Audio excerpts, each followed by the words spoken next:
you people? It's us.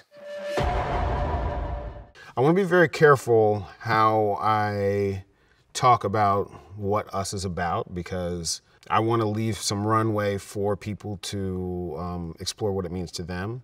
It really is a movie that was made with a fairly clear social statement in mind, but it's also a movie that I think is best when it's personalized. It's a movie about the duality of mankind, and it's a movie about our fear of invasion, of the other, of the outsider, and the revelation that we are our own worst enemy. What does I Got 5 on it mean?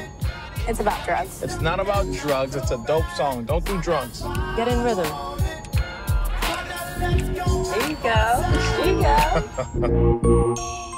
There's a whole collection of movies about white families dealing with there goes the neighborhood to monsters in some kind of weird way. One of the things I realized we'd never seen was what happens when there's a black family in the center of a horror movie.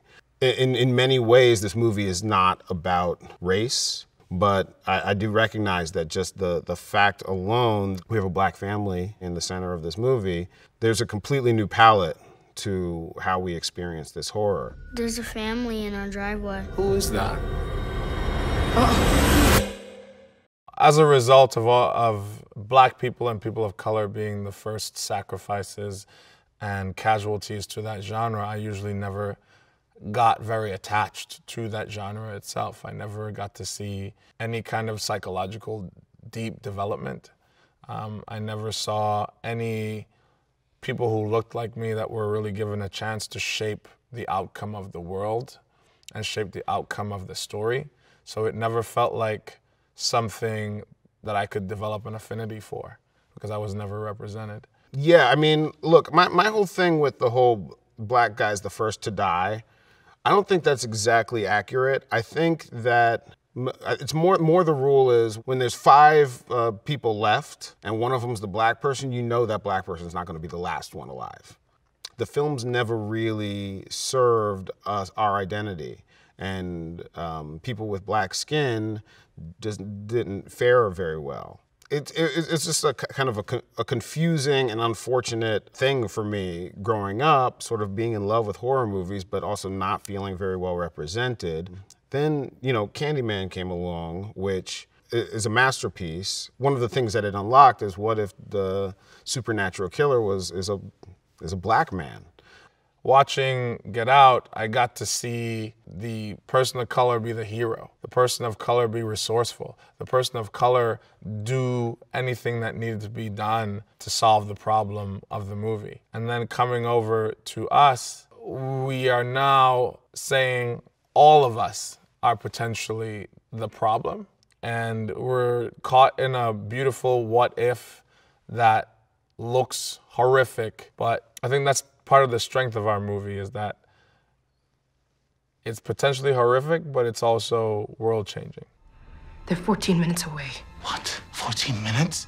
What I was interested in was to know what was inspiring Jordan aesthetically, thematically, those kinds of things. I really did enjoy Tale of Two Sisters, even though it freaked me out.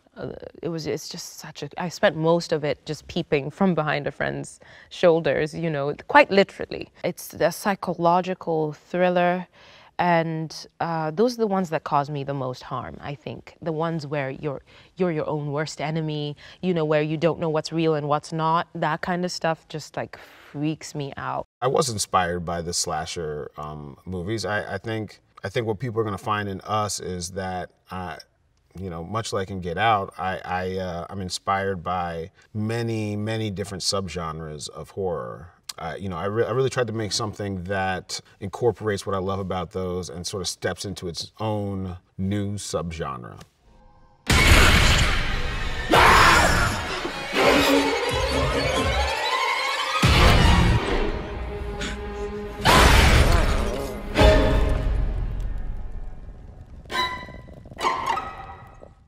It was taxing, for sure, because it was playing 2 roles in the time it takes to prepare for 1 role. But it was also so liberating, you know?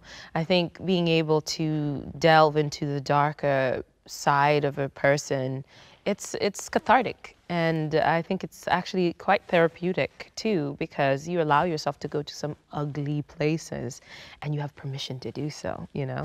Be careful.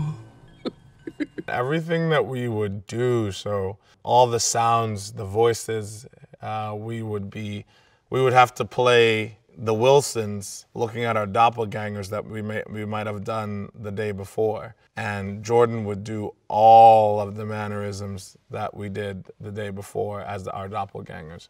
Imitate the voices and imitate the movements. So it really was just as shocking as it would be for the Wilsons to see themselves. It was really shocking for us to kind of see our own performances and to see it, that helped us put us in a place of like sometimes discomfort of like, oh man, that's it. It created a really good analogous situation for the actor and their character.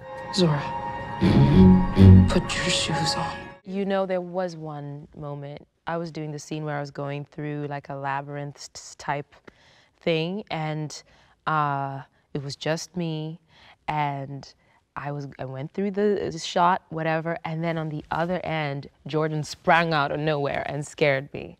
And I was just like, now why would you do that? Why would you do that? And then he swore never to do it again. I'm gonna get him back, that's for sure. Since we've been here, they've been happening more and more. I feel like it means like she's getting closer. My dream has been to have a varied career and try different things out. Horror is something that intrigued me. You know, the few horror films I have allowed myself to watch in the past few years, I've always been like, wow, it looks like it could be a lot of fun to make those. But also, do you get scared when you make horror films? I've always been curious to know what it's like on the other end. And I really love scaring people. Like, I grew up terrorizing my younger siblings and everything. So to do that on a global scale, yes, please.